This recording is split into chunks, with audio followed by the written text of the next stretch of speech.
দপ্তর এবং সংখ্যালঘু বিষয়ক ও মাদ্রাসা শিক্ষা দপ্তরের অধীনস্থ ধর্মীয় শ্রেণীবিন্যাসের ভিত্তিতে প্রদত্ত সহায়তামূলক প্রকল্পসমূহ বন্ধ এই মাস চলবে, পরের মাস থেকে এটা বন্ধ করা হচ্ছে। যারা সিএ এর জন্য অ্যাপ্লাই করেছেন ইন প্রসেস তারা অন্নপূর্ণার ভান্ডার পাবেন। যারা ট্রাইব্যুনালে অ্যাপ্লাই করেছেন তারা অন্নপূর্ণার ভান্ডার পাবেন।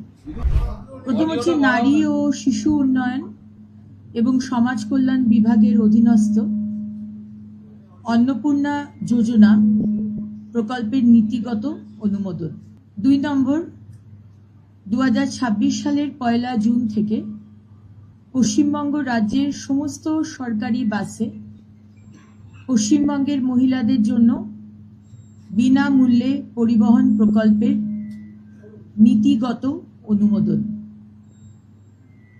3 নম্বর, রাজ্য সরকারি কর্মচারী এবং বিধিবদ্ধ সংস্থা, বোর্ড, নিগম, স্থানীয় সংস্থা, শিক্ষা প্রতিষ্ঠান ইত্যাদি কর্মচারীদের বেতন কাঠামো সংশোধনের লক্ষ্যে 7তম রাজ্য বেতন কমিশনের গঠন।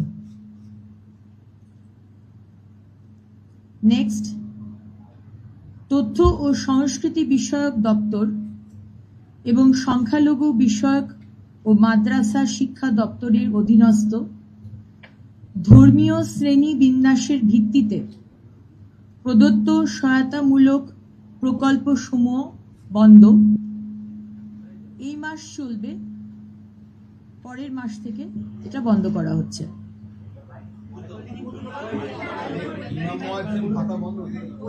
ডিটেলস নোটিফিকেশন দেওয়া হবে, আপনারা তখন জানতে পেরে যাবেন।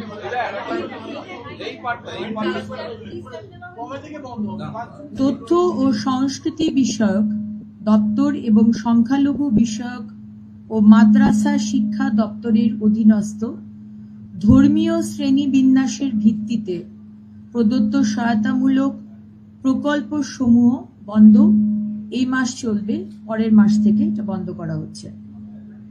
ডিটেলস নোটিফিকেশন দেওয়া হবে, আপনারা জানতে পারবেন। 2011 WPO 60 এবং সংযুক্ত মামলা সমূহে মাননীয় কলকাতা হাইকোর্টের ডিভিশন বেঞ্চে 22/5/2024 তারিখের রায়ের প্রেক্ষিতে পশ্চিমবঙ্গ সরকারের অধীনস্থ চাকরি ও সরকারি পদে অন্যান্য অনগ্রসর শ্রেণীর জন্য সংরক্ষণের শতকরা হার রাজ্য তালিকাভুক্ত অন্যান্য অনগ্রসর শ্রেণীর তালিকা পুনর্বিবেচনা এবং উপশ্রেণী বিভাগ বাতিলকরণ, মানে নতুন করে এনকোয়ারি হবে এবং হাইকোর্টের নির্দেশ অনুযায়ী যে সমস্ত গোষ্ঠীকে ইনক্লুড করার কথা বলা হয়েছে রাজ্য সরকার সেই বিষয়ে সিদ্ধান্ত নেবেন। এই কটি বিষয় আপনাদের বলা ছিল।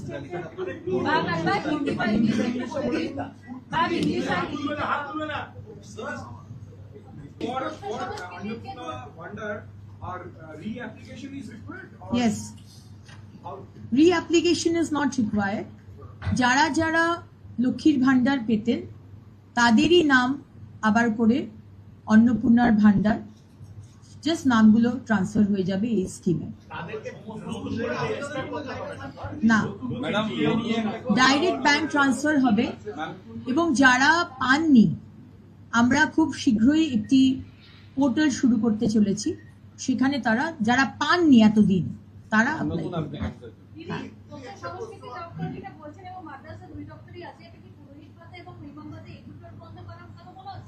সেটা ডিটেলসে নোটিফিকেশন বেরোবে, তারপর আপনারা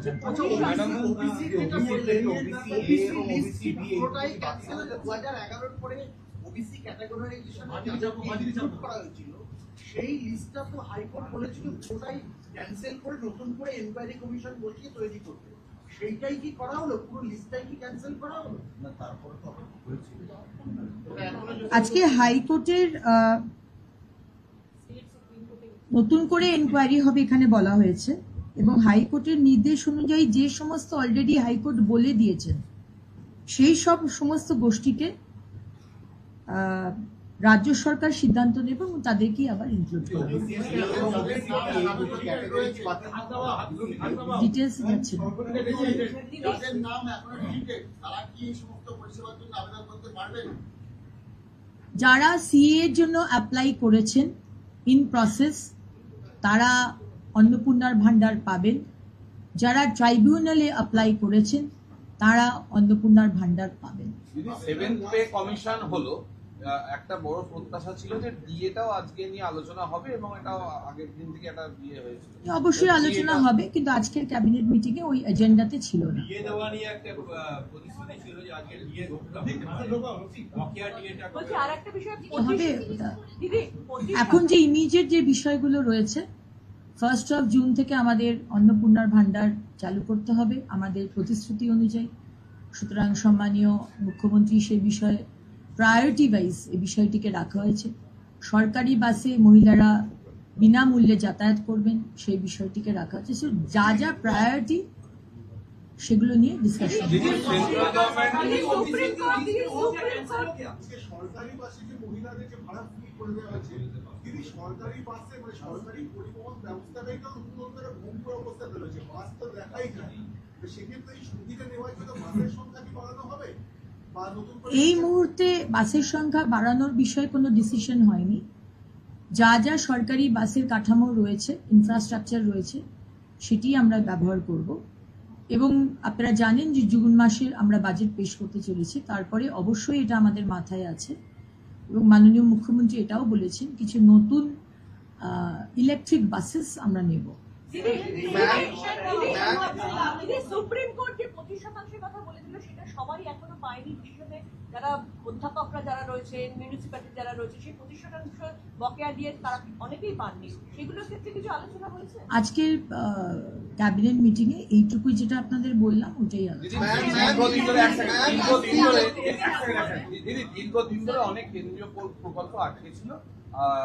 তার মধ্যে একটি হচ্ছে জল জীবন মিশন। সেই তাখানে একটি ছিল যে রাজ্যের সঙ্গে এমওইউ করতে হবে। সেই এমওইউটা কি সই হলো বা হচ্ছে বা এরকম? মাননীয় মুখ্যমন্ত্রী বলে দিয়েছেন, যারা যারা আজকে মিটিং এ ছিলেন, চিফ সেক্রেটারি, হোম সেক্রেটারি এবং advisor to the honourable CM এবং আমরা 5 জন মন্ত্রী, প্রত্যেকটি আমাদের কেন্দ্রের যোজনা আমরা শুরু করতে চলেছি এবং প্রত্যেকটি দপ্তরে কোন কোন আমাদের সেন্ট্রাল গভর্নমেন্ট স্কিমস এতদিন বন্ধ করে রাখা হয়েছিল আমরা ইমিডিয়েটলি সেগুলো চালু করার নির্দেশ মাননীয় মুখ্যমন্ত্রী দিয়ে দিয়েছেন।